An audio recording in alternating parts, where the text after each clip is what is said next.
The headset slides on, a blink, a breath, and the real world fades. The dimly lit apartment, the unmade bed, the half-eaten meal on the desk, all gone. In their place, a sprawling neon city stretches into infinity. Towering skyscrapers pulse with electric life. Rivers of light stream below, and a warm digital breeze brushes against the skin. For many, this isn't just an escape. It's home. In Tokyo, a young man wakes up, not in his bedroom, but inside a virtual skyline. He spends his entire day here, working, socializing, even sleeping in a world that isn't real. In Los Angeles, a woman earns her living designing outfits for avatars, making more money in pixels than she ever did in dollars. In Brazil, a teenager skips school, not to play games, but to run a virtual business that supports his family. These aren't isolated cases. They're part of a shift, one where reality is no longer the only option. Throughout history, humans have always sought ways to escape. We've lost ourselves in myths, in books, in cinema. The difference is that those worlds were stories. We observed them. Virtual reality is different. It doesn't just tell a story. It places you inside one. And as the lines between reality and simulation blur, an unsettling question emerges.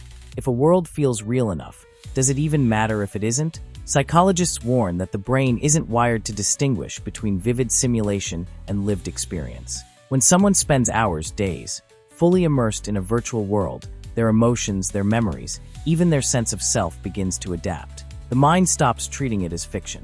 And that's where the shift begins. At first, it's entertainment, a place to unwind after a long day. But slowly, reality starts to pale in comparison. The people are more interesting. The possibilities are endless. There's no sickness, no aging, no consequence. In a world where every sensation can be tailored, where every dream can be realized, the question isn't why people enter. It's why they would ever leave. But can something designed as an escape remain just that? When digital existence offers fulfillment that reality does not. At what point does escaping the world become abandoning it? A child stares at a screen, eyes wide, fingers twitching in sync with the glowing world before them. Their pulse quickens, muscles tense, emotions surge. In this moment, the experience is real, but they're not alone. Across the world, millions feel the same pull, the same immersion.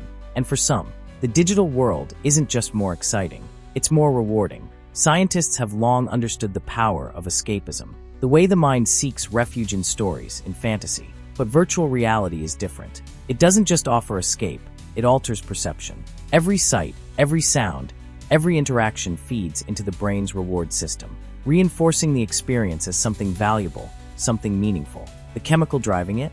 Dopamine, the same neurotransmitter responsible for pleasure, motivation, and addiction. In controlled doses, it's harmless, even beneficial. It fuels ambition, reinforces learning. But in excess, it rewires the brain, shifting priorities. A task completed in VR triggers the same sense of accomplishment as one in real life, but often with greater intensity, greater speed. The brain stops distinguishing between the two, and when given a choice, it favors the world that provides the most reward. It starts subtly, a preference for digital conversations over real ones, hours slipping by unnoticed, the feeling that reality is dull by comparison. The virtual world isn't just an escape, it becomes the default. Studies show that excessive immersion in digital environments can weaken impulse control, blur the distinction between real and simulated emotions. And once that line is crossed, coming back isn't easy. But if the brain treats a digital world as real, does it matter if it isn't? If emotions, experiences, even memories can be formed within a simulation, then at what point does virtual existence hold as much weight as the physical one? And if given the choice, which reality would you choose? A man wakes up in a high-rise apartment, overlooking a neon-lit skyline. He stretches, walks to the window, and takes in the view. But outside this window, there's no air, no weather, no city, only data. He isn't in a physical home.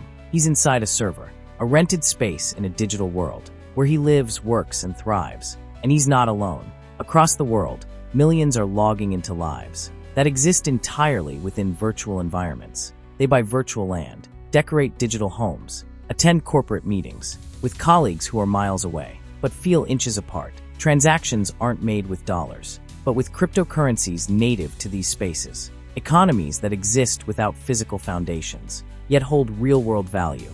In some cases, more than their physical counterparts. To some, this is the future, limitless, decentralized, free from the constraints of the real world. A space where anyone, regardless of background, can can create, own, and define their own reality. But with every new frontier comes new power structures, new dependencies. Unlike a country or a government, a virtual world is owned, maintained, controlled, and the rules that govern it, invisible until they aren't. A user buys a plot of land in a thriving virtual city. It appreciates in value, becoming a hub of social and economic activity. Then, overnight, an update is pushed. The terrain changes. The property is gone. The owner has no legal claim, no way to contest the decision.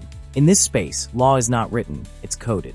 And those who control the code control reality itself. But how far does that control extend? A stolen digital asset can be worth thousands. A virtual assault can feel just as violating as one in the physical world. And if an avatar is an extension of self, do crimes committed in virtual spaces hold the same weight as those in real life? Governments struggle to answer these questions. But one thing is clear. The deeper people invest in virtual worlds, the more those worlds shape the rules of their existence. When someone's home, job, and identity exist in a space they don't truly own, what happens when it's taken away? When a single decision, by a corporation, an AI, a line of code, can erase a life's work in an instant? And if a reality can be rewritten at will, is it ever truly real? A woman stands on the edge of a digital cliff, gazing at an endless horizon.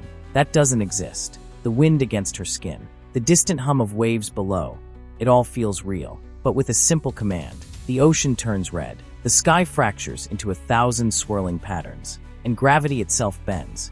At first, these changes are exhilarating. A world free from limitations, where every desire can be fulfilled, every experience perfected. But when everything is possible, what holds meaning? Psychologists warn of reality apathy, a state where the brain, conditioned by endless stimulation, begins to reject the mundane. The everyday struggles of real life, work, relationships, responsibilities, feel unbearable in comparison. A digital utopia, once an escape, becomes an addiction. And soon, the real world starts to feel like the dream. Governments and institutions face an unsettling dilemma. When millions prioritize their virtual lives over their physical ones, how does society function?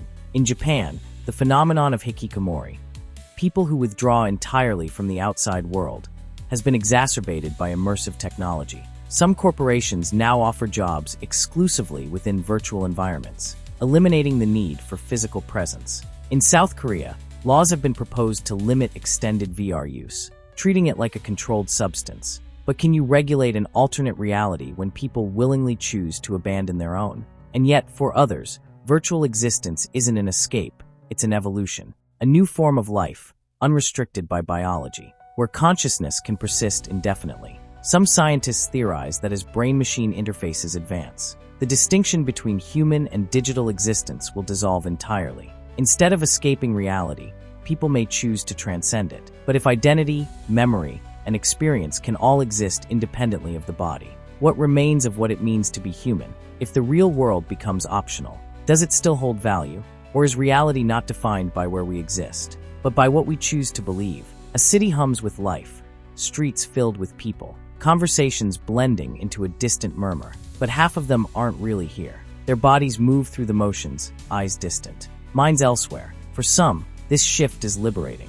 A world where geography, social class, and even physical form no longer matter. Where the self is fluid, where entire civilizations are born in code, governed by algorithms instead of politics. Some believe this is the next step in human evolution, a transition from the physical to the digital, where consciousness no longer needs a biological shell. But others see a warning, a species disconnected from its own reality, surrendering its existence to an illusion controlled by unseen hands. History has shown what happens when societies detach from the tangible. The fall of great empires often begins with distraction, bread and circuses, entertainment over engagement. But what happens when the distraction becomes more than entertainment? When it replaces reality itself? Some philosophers argue that the only world that matters is the one we perceive. If emotions, memories, and relationships are real within the digital space, then who's to say it isn't just as valid? But what if those perceptions can be altered, rewritten, erased with a single line of code? In the end, the question isn't just about technology. It's about choice. Will we use these tools to expand human potential? Or will we allow them to consume it? Will we shape virtual worlds? Or will they reshape us? And if the line between reality and illusion disappears, will we even notice when it's gone? This video has come to an end, but the discovery continues. Check out more content on the channel and subscribe so you don't miss what's next. Thank you for watching.